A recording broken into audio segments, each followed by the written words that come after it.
Anyone online, I understand. So it's just us here in the chamber. Also, welcome to members of the TAG group. It's our last meeting of the triennium. Things have gone fast. In reading through the papers, it's not until February that we'll meet again. So that's a long time. Concerns me somewhat. But fortunately, we've got a workshop after this joint committee meeting where we actually will be discussing some of the timelines that are ahead of us and also some that will continue to beaver while we go to a long hiatus till February. Some will still be beavering away and getting things done, so that's really great.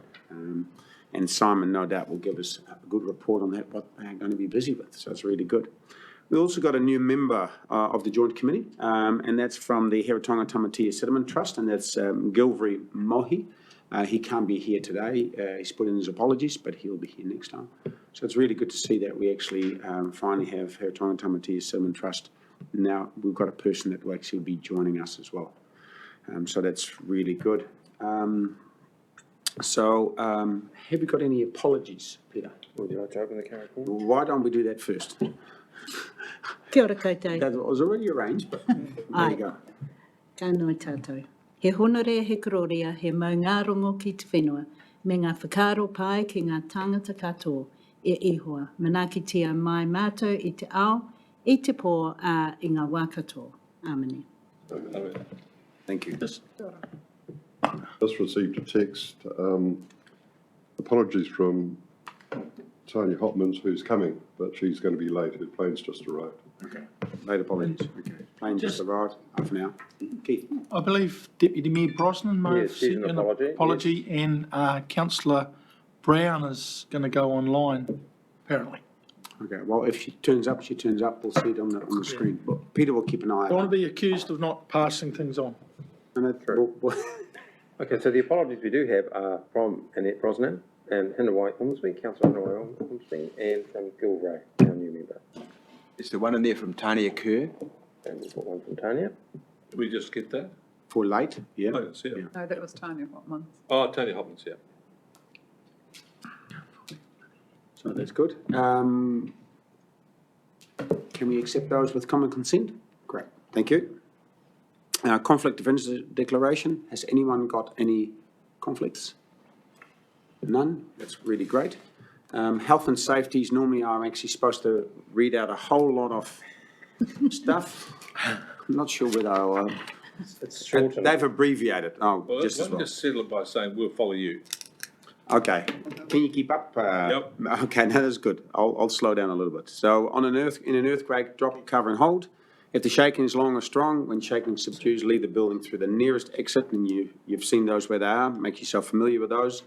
And evacuation, if we need to evacuate, it will actually be at the green at the corner of Dalton Street and Voltaire. So, and toilets are located on the right-hand side of the chamber there. Okay. We'll carry on with the meeting now. We've got the most important parts out of the way. Confirmation of the minutes of the Clifton to Tangoio Coastal Hazard Strategy Joint Committee held on the 15th of August. Are there any changes? Anne? I don't know if it's a change, but I see Malcolm Dixon's noted as being present and as an alternate, and I'm not sure that he is an alternate, are you? Not today. No, not last time either, because Elwyn was here. Okay. So that's the only change that I can see. Right, so we have him as a spectator as opposed to an alternate. Yeah, and as well as being in both. He's listed twice, so, Oh, is he? Well, there we He's go. a very Well, important role, you know. but I'm happy to move. He did it with One of me's enough. with ease. Yeah, That's all good. Okay, we can alter that. even where I read them. Hot off the press, can we please send Hayley a link? Okay. Councillor Brown. Monique? We have Annalee on I'll just screen send her there, a so message. hopefully she can just do that in the background. Okay. Does Annalee know? Are you going to send her a message now? I'm just Okay, sending her. that's great. Thank you very much for that. So we're still on the minutes from the 15th. Any other changes, iterations, points that you'd like to point out? If not, can I have a mover for those minutes? And seconder? We can't have two from the same council. Oh, Keith. Before I leave. So, all in favour say aye. aye. Against? Ayes have it. Actions from previous joint committee, and that's on page 3. Who would like to take us through those? Chris? So Chair, I'm happy to walk through those. Obviously, future of coastline update is a paper in this pack, so that will be covered. The current coastal projects update, we have a bit of a paper around that, that covers that item. And we have the project manager's update, so probably to note is a review of the terms of reference is scheduled for the incoming tag rather than the outgoing tag. And we're happy to work, we've obviously got the workshop on the forward pathway, so we can traverse a whole raft of issues in that. So that really covers out the actions from the last meeting. And the other two are just ongoing. So we continue to work on the ecology work stream, and we continue to provide updates as required on RMA reform. So that closes out that list. Okay. Of course, from my point of view, that ecology work stream is actually relatively important. You know, that's still something that sits in the background. They actually really haven't got visibility on what it actually means for the draft strategy and strategy going forward. So, and it's often brought up either by public or at councils. That is something that we really need to be aware of. Thank you. Any questions? If not, then we accept the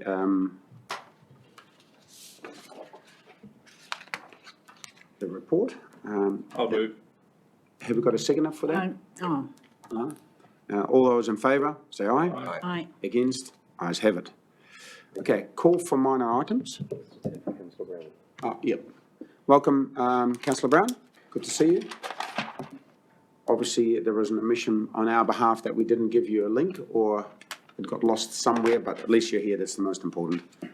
Have we got any minor items that we need to put on the agenda? Anyone? No one? Okay, that's great. Then we'll move straight on. That will make the meeting a bit quicker, at least by 5 minutes. We then go to item 6, future of our coastline consultation update.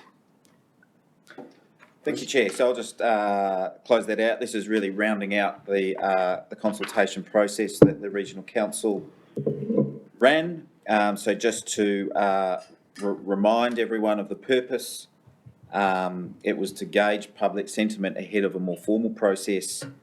And the question was, should the Hawke's Bay Regional Council in principle take charge of coastal hazard adaptation for the coastline between Clifton to Tangoio, subject to confirming the proposal through the LTP. So we had 60 submissions that came in. 87 of those did support the Regional Council taking that leadership role. We had 6 submitters who spoke to the hearings, and then followed up by deliberations of the Hawke's Bay Regional Council. So that's really it. It gives us, certainly the Regional Council, I think in this committee, confidence in the outcome that our pathway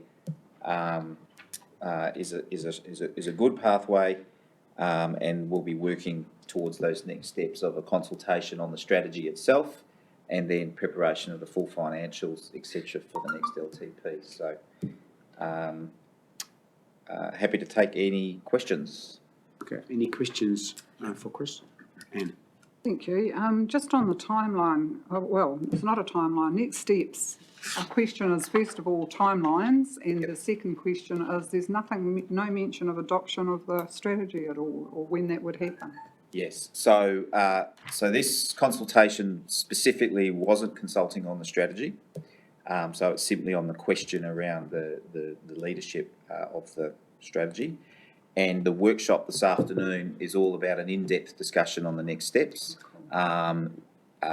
decision-making, next steps, and so we can have quite a broad discussion on the detail of the next steps during that workshop. Thanks, Chris. Any other questions? Just a comment I would like to make is, and that's in the paper itself, talking about the submitters, and 6 of those submitters spoke, but the urgency that we actually got from these speakers, but some of the situations that they're finding themselves in, those who are living on the coast, and we're having a paper which is item 9, interim management response plan, which is actually very good to see, and that will hopefully give some of those who have concerns some at least some comfort that we're actually working on this. And it's not just waiting for the strategy to happen, but a whole lot of things could fall over in the meantime, or a whole lot of damage could be done. And we've got some examples with the Clifton revetment wall where we did some remedial work prior to, so the damage wasn't actually exacerbated so that the revetment wall couldn't be built. So it's really positive, so it's really great. Keith. Just a question, so how do we know where there's an issue, so that from along the coast to Tangoio, there's concerns coming from people about a little bit of erosion? Mm-hmm. How do we monitor that, or how do we get it to you guys so you know? So, look, one way is through the tag. So Napier City Council staff are part of that tag group, and we meet regularly. And so there's an opportunity to bring forward issues. And I guess this is another opportunity through the joint committee to raise issues under the general items, etc. And we're just happy to receive issues just from at any time, really. And so you can email them through to myself, and I'll make sure they get on the tag agenda. It doesn't mean that we can necessarily act on any of those, but at least we will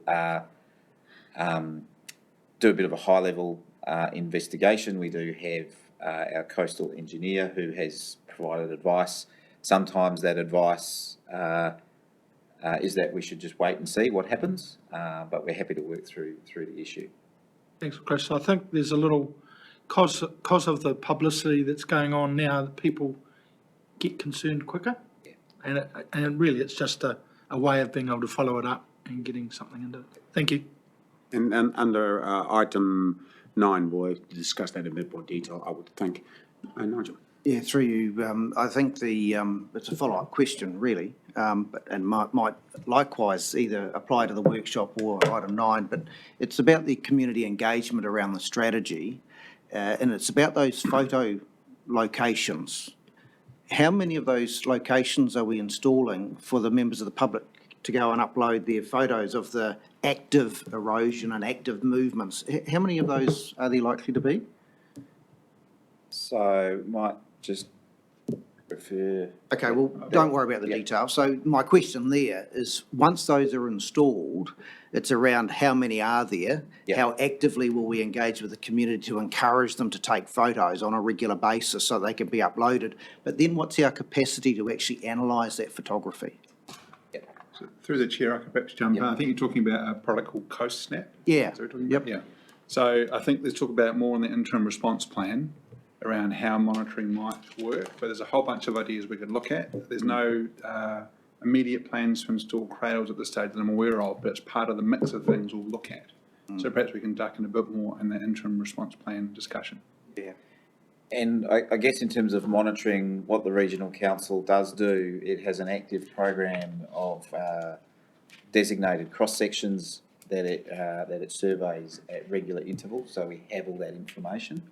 And we've also developed detailed models for each of those locations that provide some really good information around whether it's a net erosion area or not. So staff use all of that information in response to community concerns. And the balance for us is certainly with limited resources, how much resource is put into developing the permanent strategy to move forward, and how much resource is put into responding to issues now. And I guess our strategy so far has been to focus on getting the big strategy up and running, so it's properly funded. There's clear expectations from the community and from the council around responsibilities. One of the challenges we have in doing it now is no organisation really has any funding. So even if solutions are identified, how do we fund it? And then we enter the conversation we're having with the strategy. So it's just that balancing act to act with urgency on those big issues, but also understand where the longer term strategy is probably the best mechanism to deliver. Good, excellent. And hopefully that will be well used, and so we actually develop some real useful data. Yep. That'll be really great. Any other questions for Chris? If not, can I have a mover, Anne and Keith, for the future of our coastline consultation update? Those in favour, say aye. Aye. Against? Ayes have it. We go to the projects managers update, item 7. Simon, floor is yours. Thank you, Chair. It's a very brief report for this meeting, really focusing on that dashboard reporting we usually look at. I guess just highlighting there are 2 areas where I'm signaling they are under stress for the yellow status report, and that is our timeline. That's kind of a key one in my mind. We've talked in this committee before about targeting August next year to put the strategy out. That might feel like a long way away, but we've got elections in between that, and that'll come up awful quick. So we'll talk more about that in the workshop component, but just noting that project timeline remains a key risk for us, that we don't hit that August next year and then we're creeping into LTP. So we're trying to hit a reasonably narrow window next year to get the strategy notified, and quite a bit of work to do before we get to that point. Comms and engagement also remains yellow, really responding to the matters raised by Doug Dixon in our last meeting and a few others around perhaps our existing comms approach not reaching everybody or enough people in the right way. So we have got an item later on talking about some proposed responses to that. Everything else at this point remains on track, Chair, so happy to take any further questions. Okay. Any questions for Simon? If not, workstream 5, and that's on the Maori. Is that green? Yep. I can see it green, but is it really green? That's my question. So that's a good question. I've called it green for now because we've made some really good progress at defining a scope. Yep. Including with the working group from this committee and some external support. So we have a scope in front of you, I think, on the next item to talk about. So to me, that's positive progress. Whether it remains green, I guess remains to be seen. Very aware there's big capacity constraints out there to engage, so we'll see. But for me, getting to a point of having a scope in front of you is good progress. Good. No, I'll take your word for it. I just, up to this point, I was actually quite uncomfortable with where we were at. But, obviously with your report and what you've just outlaid and what we're going to talk about in the next item is very important. And on that note, welcome. Kia ora. Your Thank plane you. was a little bit late. Yeah, Edwin? it was. Yeah, something. It's all good. It's good to have you. Thank you. Okay. Any other questions for Simon? If not, can I have a mover and a seconder for the project manager's update? I'll move. Rick? Alvin? All those in favour say aye. Aye. Against? The ayes have it. Okay, then we move to item number 8, and I suppose that's you again, Simon? It is, thank you, Chair, and we've just touched on this, but this paper presents a proposed scope for the Mātauranga Māori workstream. You recall, I think there's been probably 2 reports have been up previously on this workstream, and I guess the intended purpose behind it, so that's been well canvassed, I believe. Really progress since the last time is that we have refined a scope to present today. This has been developed with input from the working group of this committee, which included Councillor Ormsby, Christine Hilton as a stand-in for the Settlement Trust, Tanya Hopmans, Alana Hiha, but also some members from the Māori Partnerships team at HBRC. So there's quite a lot of people have fed into this to produce a draft scope. We then got some support externally from Aramanu Ropiha, who some may recall assisted us back during the panel process by producing a cultural values assessment. She led us on a hikoi along the coast and also supported the panels in their work. So highly experienced, but also knows the project well. So with all that input, we have produced a proposed workstream scope, and I'm hoping today to get endorsement for that, which would allow us to move forward. I don't think we should think of it as a fixed thing. It may well, evolve over time. But for now, it sets out some clear objectives around what we're trying to achieve with this. This is in your attachment to the item. It sets out 3 key workstream outputs. The first being a cultural values frameworks, what's plural, frameworks, along the coastline, acknowledging that there are multiple hapu along the coastline. One framework is unlikely to work for all. So the working assumption now is you may look at kind of PSGE areas to come up with these frameworks. The second is a Mātauranga Māori implementation and reporting plan, and the idea with that is it would be a way for the councils to respond to that framework to show how it will integrate those matters or respond to those matters in the strategy. And the third is perhaps quite tangible and practical around a monitoring plan. So once we've worked through identifying what is important specifically and what can be monitored for, developing a monitoring plan and approach to gather that information. So those are the 3 key outputs. If we do get support from this joint committee today for this work stream, the idea would be to engage Aramaru and perhaps some others to get rolling under this plan. Acknowledging we have elections, there's still plenty of work we can do with those PSGEs and potentially marae as well to get this work stream underway. So that's the summary, Chair. Happy to take any questions. Okay, on the note. And Thank you, Simon. I'm just wondering, have we got information on Waihi Tapu, Waihi Taonga sites along the coast, or is that something that's going to be in conjunction, or because rather than after? I'm just wondering about that. Tanya, I have a lot of information on this. There is a lot in the district plan layers already that I know MTT fed into a lot. So Hastings particularly has some quite good information. We're just going through a process now, though, to identify, and it'll be done through tangata whenua.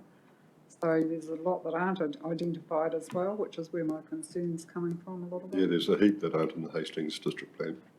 Yeah, and it's often a case of what's appropriate to put in a map and what's not. So I think there's some information, but not all information, and that will all be part of that cultural values framework to figure out how do we kind of respond to that, what's appropriate to put in a map or not, and how do we deal with the things that aren't on a map. To me, is all part of that framework conversation. But Tanya.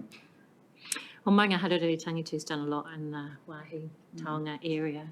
I guess one question I had was, where do we see the coast starting?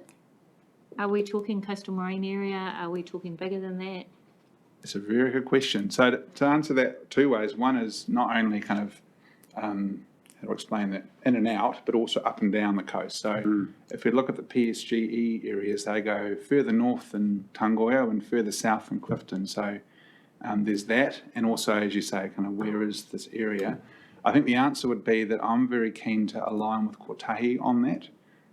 So we're not knocking on doors in a revolving sort of way between different projects, and that might dictate our spatial extent a little bit as well around Kotahi's mandates much broader than just this. So that's to be determined, but I'm hoping for some alignment between those 2 projects. I was going to say, I think Aramanu's report from memory, because she was looking at values, did touch on some of the coastal sites, but there would be more work needed for that. But yeah, there's a whole lot of work streams that all dovetail together, so That's right. it's not just for our project.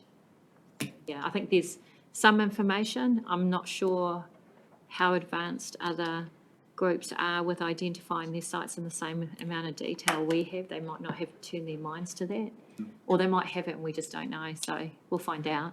But that's definitely, I would imagine, is definitely part of it. And also thinking Waihi Taonga would include rocks and reefs. Yeah. This is actually really important work going forward, because we may have all the plans that we've got in place, but if some of these places have got specific values, we need to incorporate that. And how can we, And my question to you is, sorry that I'm not doing it to you guys, but how come you actually as that far advanced in actually mapping your cultural sites? Well, we settled before some of the groups in Hawke's Bay, but we also, as part of our strategic planning, really prioritised capturing information from kaumātua, because we still don't have a lot of kaumātua who make it into their 70s and 80s. So we knew that a lot of it was up here, and that lived experience of places was going to disappear when they passed. Okay. So we we just prioritised it. And I think even before settlement, I think we got a lotteries grant to start that work, and it coincided with the Hastings District Council's plan. So that's one thing. And we also had not a good experience around having to be in court around protection of wāhi taonga. It wasn't, we had a successful outcome, but the whole going through it was incredibly stressful, and that was in relation to wind farms on Maunga Hararu. So we actually prioritised identifying sites because we could see the value, we hoped, of getting them in the plan. That's what Simon's talking about, where you have that tension of, do you want to identify sites that might be tapu in a plan? And for us, we just decided that actually it was too hard coming at it after people had filed consents. We needed to get in ahead of consents and put it in plans to at least flag it. Yeah, so we just prioritised it. Yeah, thank you, Chair. Just I'm reading the work stream resourcing, and it's got a paragraph there. Both the engagement of external expertise and interaction with tangata whenua require allocated budget within the strategy. How's that going to occur? Well, how's the allocation going to occur, do you mean? Yes. So it's already been done. So we have the project budget split up into its work streams. So there's an allocation for each one based on how much work's required. So there's already an allocation set aside for that. Just sitting there ready to use. We've used a little bit so far from engaging Aomanu, but not much. I'm hoping to complement that with kotahi support as well. It's reassuring, thank you. Great, excellent. Any other questions? Okay, if not, can I have a mover and a seconder? There we accept Malcolm and Anne. Once again, it probably shouldn't be from the same council. Oh, that's right. You people. You are my counsel. Keith. I'll bail Hastings out again. Yet again, exactly. Oh, gee whiz, We should keep a slate. Okay, all those in favour of accepting the Matauranga Māori workstream scope? Say aye. Right. Against? The ayes have it. Okay, and then we move to item number 9, interim management response plan. Who is going to take us through It's that? me again, thanks, Chair. So this is, it's a proposal looking for feedback, and really it's a response again to some of the matters raised by Doug Dixon in our last meeting, but also other matters that are occurring out there. We recognise that the strategy's stated intent from when it first started some years ago now was not to slow down any work that might be happening by the councils outside of the strategy. So Clifton Revetment carried on, Capeview Corner carried on, Whakariri Ave carried on, and that was always the intent, was not to slow things down while the broader plan got developed. And that is still the case today, and things continue to sort of happen today as hotspots emerge. But in saying that, we do recognise that the strategy has taken longer than I think any of us originally thought it would. And if we think ahead to when physical works may eventually emerge out of this, it's still some time away. We've still got the HBRC LTP process to confirm, then consenting and then construction. So we're still talking years, I expect, before physical things actually happen. So acknowledging kind of that and the messages from Doug Dixon around that uncertainty the community has around simple things. Who do we call if there's an issue? What will the councils do? What won't they do? The suggestion is that we come up with an interim response plan that would be developed and agreed to by all 3 councils around how we deal with those matters that might emerge in the meantime. We don't think there's anything sort of earth-shatteringly new in that. It's probably more just confirming really what already happens to provide a bit of clarity for the community. So one example of that is under the RMA right now, and the paper touches on this, there are provisions for emergency works. So a council, and it has to be a certain entity, a council's one of them, can undertake emergency works under certain circumstances to respond to an issue without resource consent, but then sort of backfill and get the resource consent after the fact. So that was actually done by Hastings at Clifton to respond to emergency down there. So, you know, those things are in place now, and the idea is to capture in a reasonably, I won't say simple, but pragmatic plan that everyone can see to sort of know how the council respond or councils respond to these emerging issues. The idea is to get support from the committee for that concept today, and if there is support for it, then staff will just carry on and get on with it. And because we're not meeting until February, we'll just get on, do the plan and start working under it is the proposal. As a sort of supporting action to this work, we have started looking at some of the consenting barriers or implications for various works along the coastline, just to get a sense of what sort of things we might be able to do under this interim plan, if we think more strategically. So, for example, would it make sense to get a resource consent for the whole coastline to do beach scraping, like Hastings has at Tiwong and Homewana? Could we get that for the whole coastline to provide a bit of flexibility as one example? Some of that work has shown that, for example, renourishment at West Shore is very easy because there's a specific rule in the plan that allows for that. It's a little bit harder elsewhere, though, needs a different type of consent. A beach scraping type consent is a non-complying activity, so that's one of the highest kind of thresholds to get a consent. Doesn't mean you can't get it, and that's what the Hastings Council has already secured, so it's achievable, but there's a reasonably high bar to secure that consent. So that work's happening in the background. I think I have touched on the key points from what the plans need to do, which is to cover those interim issues, but also make sure that we don't kind of launch into projects that might end up at odds with the strategy by kind of a knee-jerk response. So that's the proposal in front of you. If it has support, as I say, the staff will just essentially crack on with it and produce this plan. But I welcome any questions at this point. Oh, sorry, one thing. Can I touch on the CoastNap that was raised by Nigel earlier? For those that aren't aware, CoastNap is a tool that's come out of Australia. It's a really, I guess, citizen science type tool where you would install normally a metal kind of cradle at some point on the coast with a little window. And the idea is that people can set their cell phone on this little cradle and take a photo. And because you're in a cradle, the photo is always at the same spot. And you can upload your photo onto a website called CoastNap, and it produces a record of changes over time. So a really powerful way to gather information on how the coast is changing, like Bayview right now, right? If you record the last 12 months, you could perhaps see what's happening. One issue you highlighted was the data, so what do you do with that? And that is always a challenge. It won't process the data for you, but it does at least produce a data set to work on. So that could be a relatively, very inexpensive way to encourage and support and enable the community to record what's going on out there as part of that kind of monitoring and reporting process. Cradle might be $500 to install, so it's cost effective and I think a good way to engage with the community. Something we may look at or will look at as part of this interim response plan. So through you, so now I'll carry that discussion on because it's more appropriate than previously. So how great would it be if we could convince them to install those cradles at the points where we can then witness the cross sections that we're already using to give us imagery in between the work that's done on the surveying cross sections? I think it would just be an ideal opportunity to coincide two activities. Agreed. Yeah, good point. Good point. Now I know why my neighbour's got a steel post with a little friend looking at my dick. Yeah, exactly. It's Heineken's, actually. It's so good. Any other questions? Anne? Thank you, Judith. Did I do that right? Just kidding. Perfect. Perfect. Just a question, in chapter 3, it mentions Te Awanga as having ongoing issues. I was unaware of that unless it's the Marae Totara mouth that's shifted recently. Just wondered what that was. Yeah, so through the chair, that's responding to a comment I heard from our community workshops. I forget who it was, but one of the members there was mentioning some ongoing erosion. I haven't seen it myself.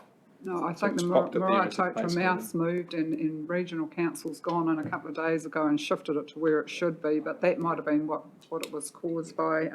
I'm very supportive of this pragmatic approach. I think it's the best way forward, and in particular the beach scraping, which works really well and isn't a big issue to do. It doesn't change the dynamics of the beach. My son, who walks his dog mostly twice a day on the beach, says it changes every time he walks. So the cameras are another really good idea to see, but what you'll see is the dynamics are like that every day, probably twice a day. The beach profile changes. Worthwhile seeing. Especially an active one that you're on. I've got Rick and then Hayley and then Owen. Thank you. I really did like the intent of this. It's an interim management response plan, but what I felt was missing here is it's focused on some of the details without sort of like a doctrine. So what are we trying to do? How is this to be done? And I thought there's two key elements for me. is that where you've got three councils that should, in my view, be led by, and if it's going to be HBRC, this should be led by HBRC. So no reflection there who's going to lead it, and it seems to me. And secondly, if we're going to lead by, we should lead by something, which was lead by as if the plan was in place. So it means that we are clearly transiting to this new arrangement. So I just think that two overarching things. Otherwise, when something happens, who's in charge, who's leading, who's doing that, for what purpose, what's the direction? So I just think if you had clear about the led by, then clears that, and then secondly, what the intention, as if the plan had been put in place. So you then got a clear line of travel. So that's what's missing in here for me. That's a very good point. Didn't know you're going religious doctrine. Okay. Doctrine is a religious term, it's a military term as well, by the way. Okay, very good. Hayley. Yeah, kia ora. Agree with Councillor Barker there. Just wondering, and excuse me, I've got a cold, that's why I'm not there in person, so I don't want to share it with you all. Just based off our previous conversation too about, I'd like to see built into this plan when it's developed some strong guidance around how they're considered, if we're not going to have to go through a resource consent, how that knowledge is going to be built into it, the process, because we don't want to do anything that's irreversible to Waihi Tapu sites. Okay, Simon? Thank you. Did you get? Yeah, so I think the question was around, we're doing some work around Matauranga Māori about identifying Waihi Tapu sites, on one hand, and then on the other hand, we're talking about going ahead and dealing with any immediate issues quickly. And so the question is, I think, is there a conflict? And I think that's part of that tension between what's absolutely necessary now, because services or access or property or other things are at risk in the very short term, versus how we invest in getting the right solutions at the right time in that long-term strategy. And I think all this allows us to do is to have a bit more of a formal process to register all of the issues, put them on the list. We've already commenced some detailed work to understand the consenting framework, and effectively there's no real free kicks in terms of easy consents to get for small works. As Simon said, it's a fairly high threshold, so we know just through that process alone, we probably would need to understand the cultural impact of any temporary works, and so this will allow us to come back with how quickly we can do a quick piece of work. The other important thing is if access is impacted through a storm or about to be impacted through a storm, we do actually have provisions to do emergency works. So it's just lying all of our risk areas out, allow TAG to come up with a bit of advice back to this committee on where we think they sit in the relatively priority. We can test that with the community and test that with the longer term solution. And I think it just frames up that discussion. So if I'm understanding correctly, then this is more like a plan of identifying where there might be issues and what might be done, but it wouldn't change the fact if a resource consent is required, a resource consent is required.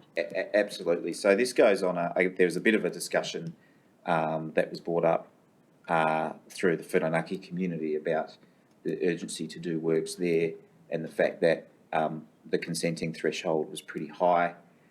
So we've gone away and looked at that in detail, and it is correct that there's no shortcuts in terms of consenting. For example, some jurisdictions have volumetric limits. So if you're doing small volume works, there's an easier pathway to a high volume work. So we've sort of tested that, certainly from the regional council's consenting obligations. There's no real easier ways through. It is a high bar. And so this is a way for us to respond. We're not necessarily going to be looking for more areas, but we are aware that there's existing areas where there's concern from the community, they're seeing erosion, and we have to acknowledge the long-term strategy through the regional council is subject to further consultation with the community, further decision-making, and is probably at least 5 years or more away in terms of any solution on the ground. So And it's not a shortcut in a consenting process, and this is probably the message back to the community. Some of these short-term solutions might actually be almost as much effort to deliver than the pathway solution. So, what's the best way forward? So. Now, Hayley, your internet had a bit of a cold as well, and that's why we maybe misunderstood your question. So I see you've just asked another question. Can you just reiterate, please? Yeah, okay. I was more meaning if we're not going to have to do a resource consent, how are we making sure that Māori knowledge is included in the plan? So just when the plan is being built, can there be a comment around how we're going to still include Māori knowledge in our process?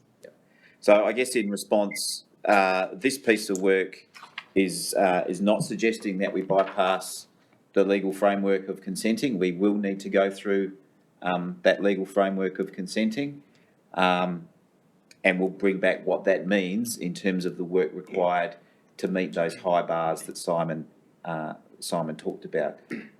There is this frustration in the community that any work on the coast, requires significant investment into a consent, and so this was an opportunity for us to explore it in a bit more detail and actually present the facts back to this committee, for any decision making and to help the community understand where the effort is going in terms of permanently fixing the issue. I think Hayley was, if you don't mind, was talking about if a consent isn't required. Yep.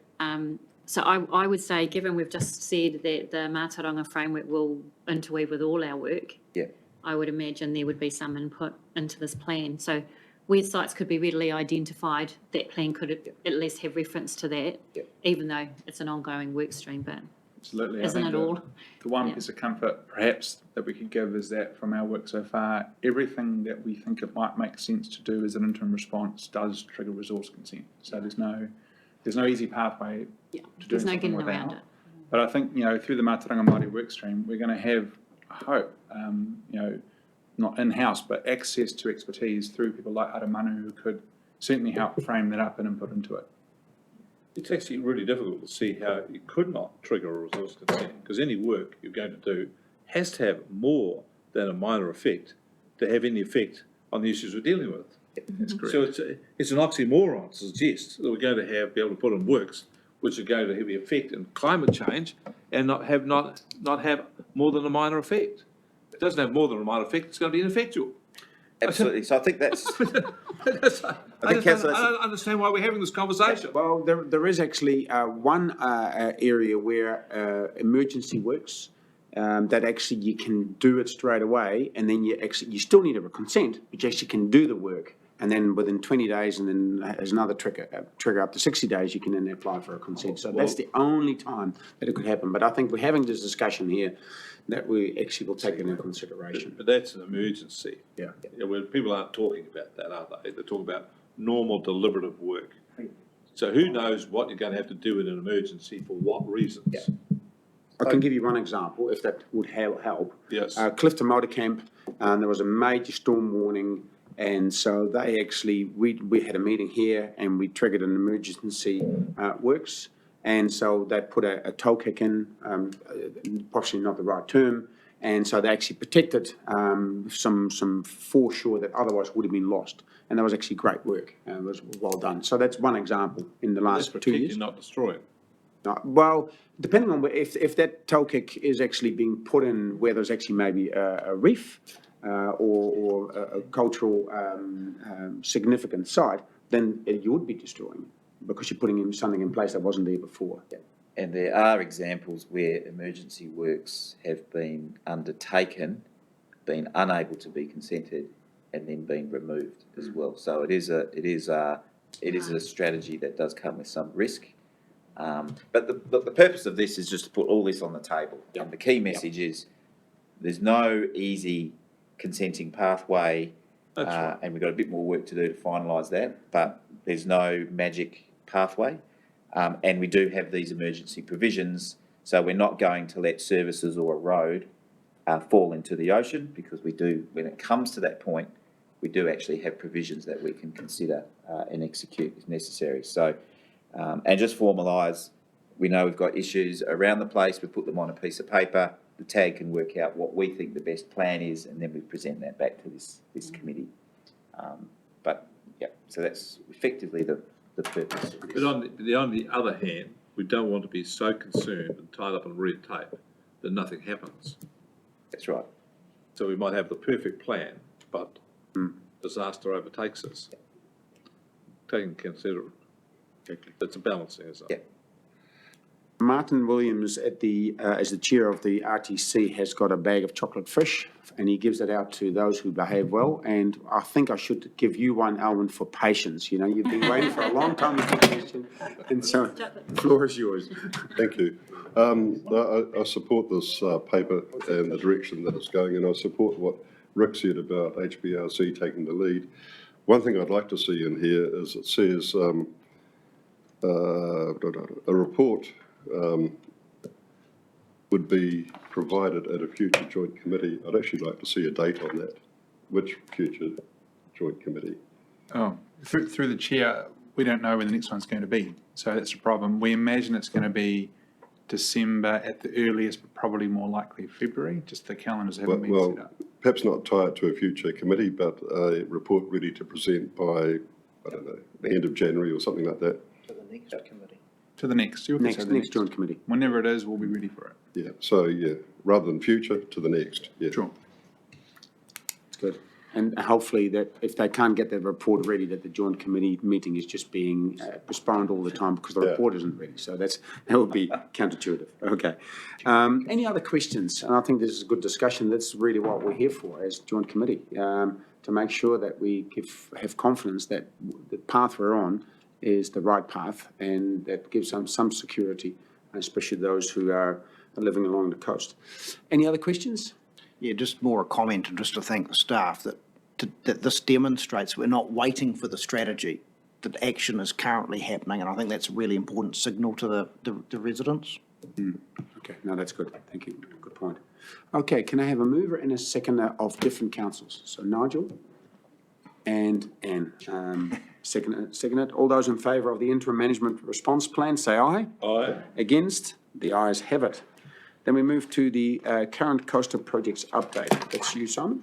Chris, you'll take us through. So this is our new written report. So it covers Whakariri Avenue, rock revetment. So Napier are continuing to work through that in terms of its delivery team, and will engage in the regional council under the MOT. So that that engagement is still to occur. But Napier City Council are very much thinking about how they'll undertake that. We also spoke about the West Shore. So Napier City Council and the Regional Council have both agreed that this work needs to be done and is able to be funded. And so this is looking at the plan for West Shore, acknowledging that the existing consent expires in 2027. So it is almost 2023, and we know that many of these consenting processes are very complex. So we want to leave ourselves plenty of time to get the new consent in place and explore, I guess, the optimal plan for West Shore. So that's effectively the work that's being done there.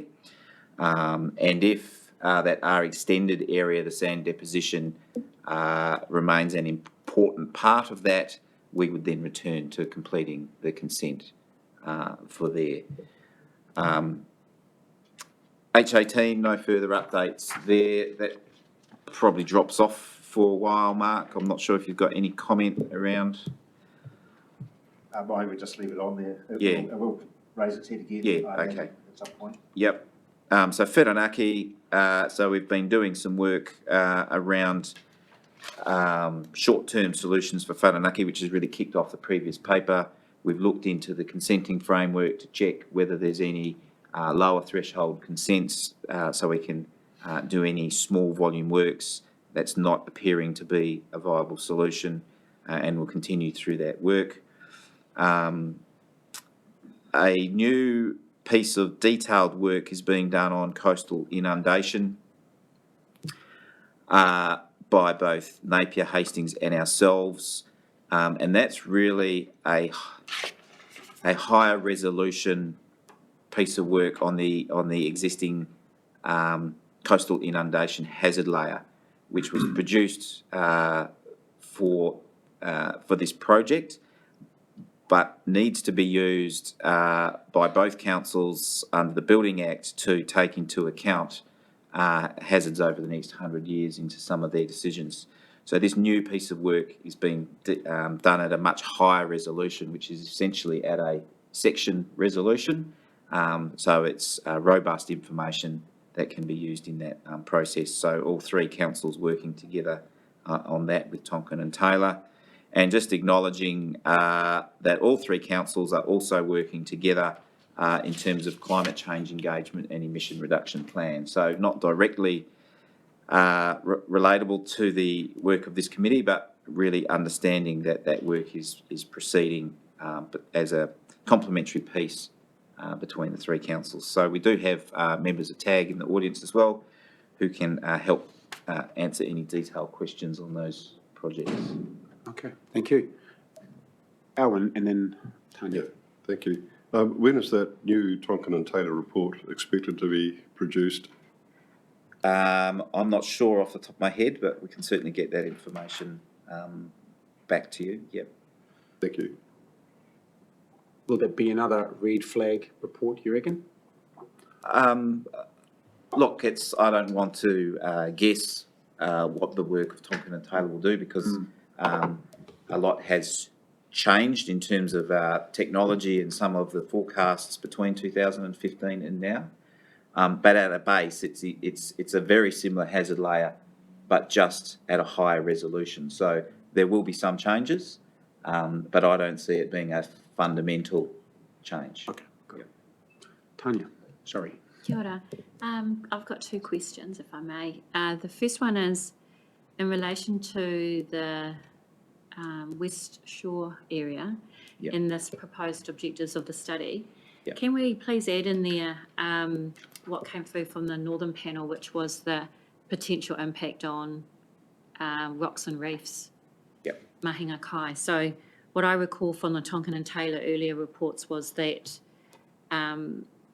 swells and currents take deposited matter northwards. Yep. Northwards are our rocks and reefs. Yep. And so we should really be be putting something in here to measure what impact, if any, that ongoing renourishment is having on rocks and reefs and where it's impacting it. So I acknowledge that I'm talking about rocks and reefs at Tangoio and around there, but that's where the drift goes. Yeah, absolutely.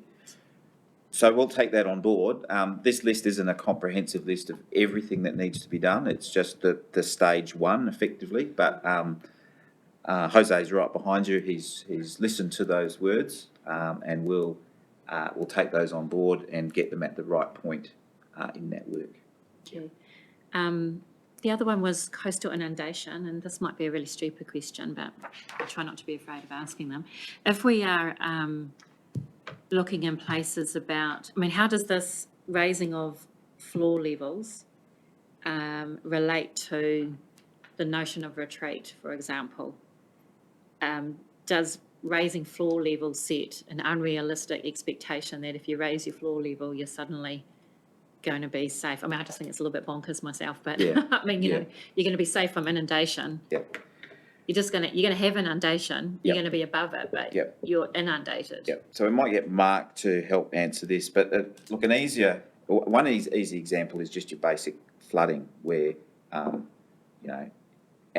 from time to time a flood might occur that impacts your property, and some of those sections are already owned, they're already available, and this is to ensure that if the dwelling is built on those, that it's provided protection from those storm events.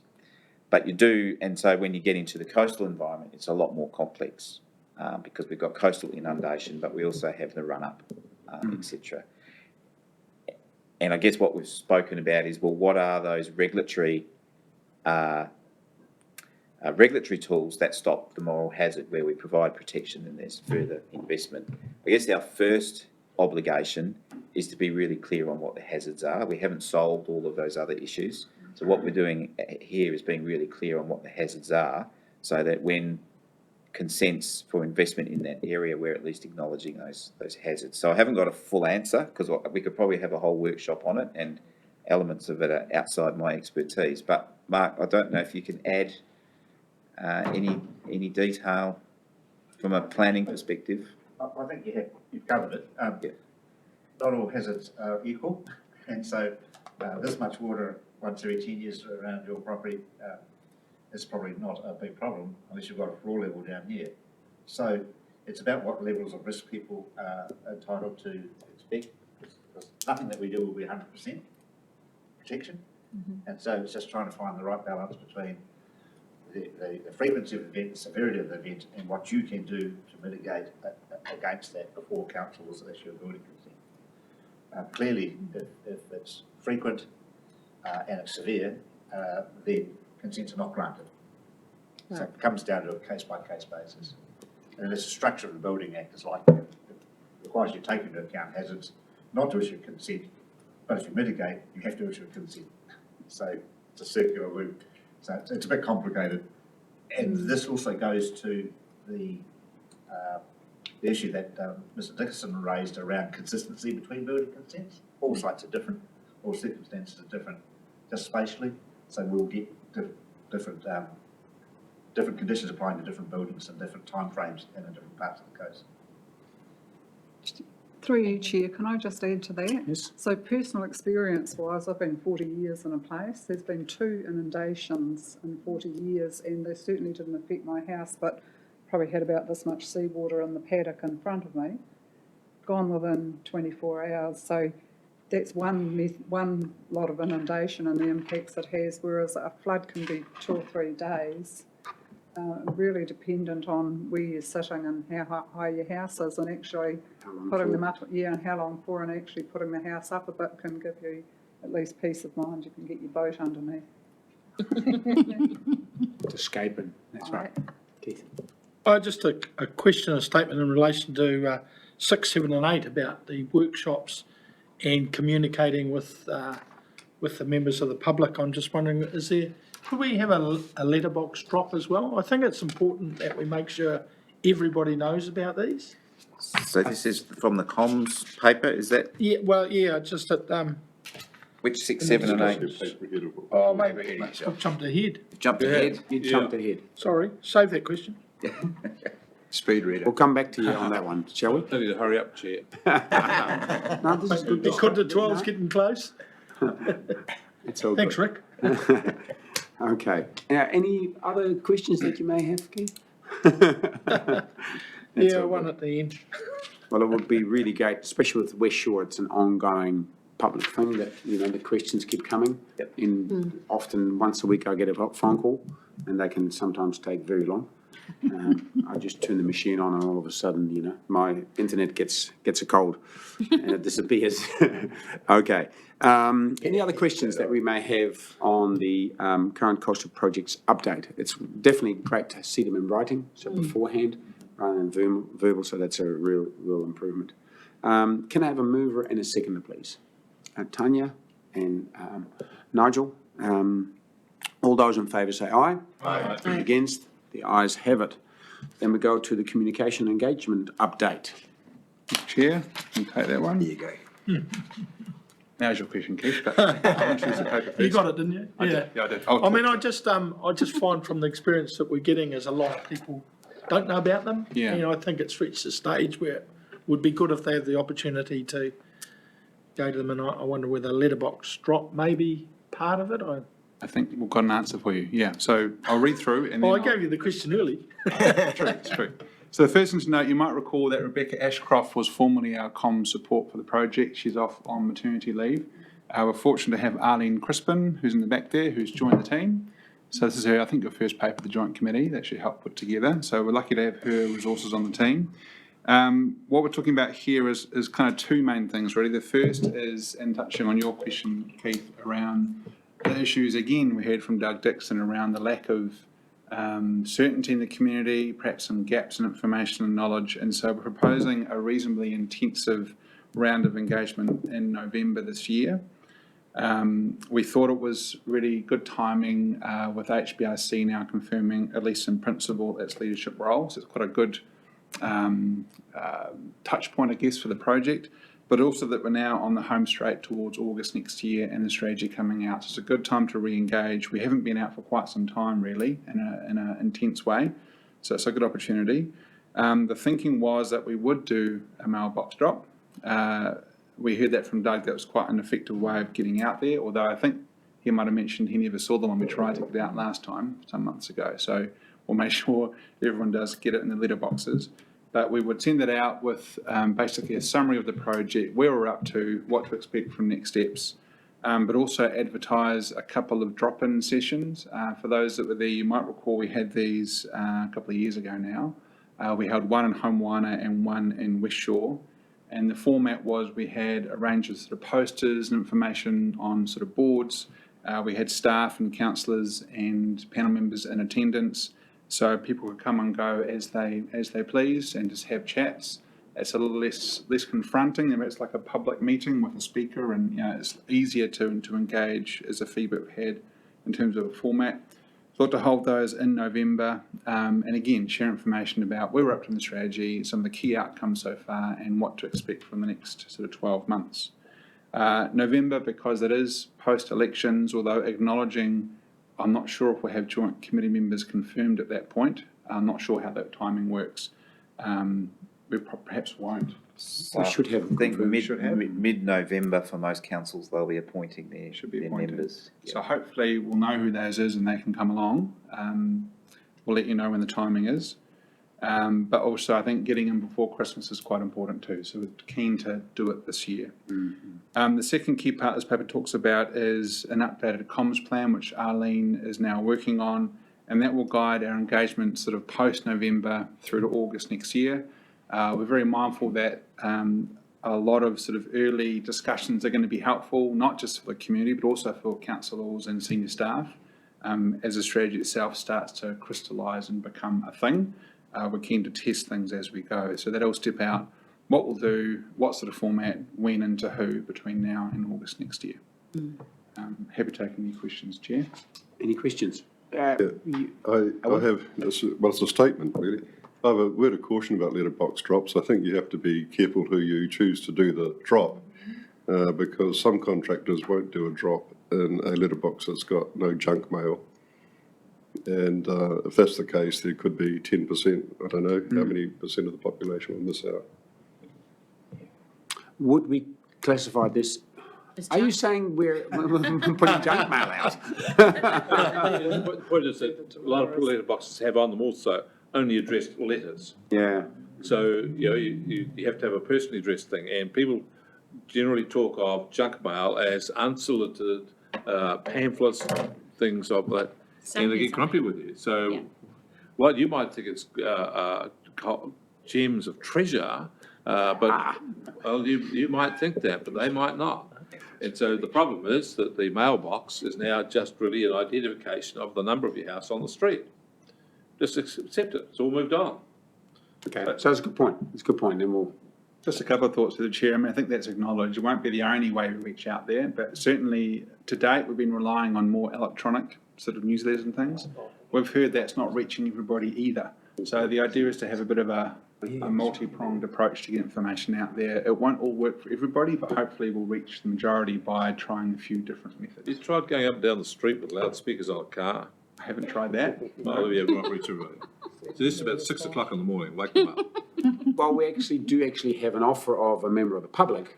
Doug himself said, I'll put him out. That's right. And maybe that's one way of actually getting it out as well. That actually would use people who actually are interested in this particular topic, that they actually assist us with bringing it out, because we could making sure that everybody's aware of it. And maybe they actually meet somebody in the street with walking his dog and talk about, what are you doing here? Well, I'm actually giving this out.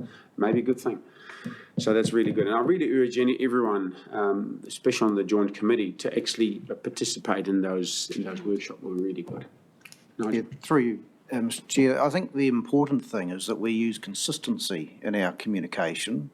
The Regional Council have a page regularly in both the Hawke's Bay Today and the community papers. So I think what we should be doing is we should be saying to people, that's where we will put a notice to direct them to the website where there is an update. If we do that consistently, people will either learn to look out for that messaging within the Regional Council page, or they will automatically go to the Coastal Hazards website page out of habit. And I think it's a case of creating habit rather than chopping and changing how we communicate it. Good point. Noted. Keith. But there's also that if we are hand delivering them, that we'd get a record of places that we don't hand deliver to. And we could put a stamp on it and send it to them and then they get it. I just don't want anyone to have an excuse that they didn't know about it, really. That's a good point. Because it's important for them. And misinformation just creates all sorts of angst among our ratepayers. Maybe as a thought for the future, but with summer coming on and people hanging out at beaches, going to West Shore for swimming and surf lifesaving clubs and things, maybe there are some events where we should have flyers available or make sure we've got posters up. Even bus stops, where people are trapped. They're just having to wait. They have those things. Just putting them in places, I guess what we're trying to do is reach people who might frequent the foreshore, have an interest in the foreshore, in a different way. Some of those communities that we just don't reach because they're not interested generally in ratepayer type things that are going on, but they might be interested in things that affect their leisure time. Yes. I just want to remind you, you've been too long away from Hawke's Bay because you're from Wellington, trapped in the bus shelter because it's raining and windy. We don't have those issues here. No, Just another suggestion, Chair, corflute signage that's okay. with just strategic places. Pretty simple.